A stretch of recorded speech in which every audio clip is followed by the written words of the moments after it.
Hello, in this video I'm going to show you how to change screen zoom on Samsung Galaxy A27.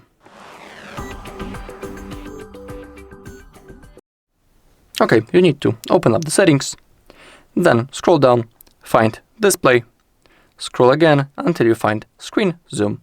And here we have this bar and we have 6 locked positions, 5 locked position, and it's up to you which one you'll pick. In here you can see a difference, how it's going to look like, the difference in the size of the objects and the text. So for example, now I'll go with the maximum, and as I'll go back you can see that, for example, now the settings are much bigger. Everything is simply bigger. The screen zoom has been changed. Now I'll go for the minimum value and you can see the difference clearly. I'll go back to the middle position, back again. Alright, and that's all in this video. Thank you for watching. If you found this video helpful, please leave a like, comment and subscribe.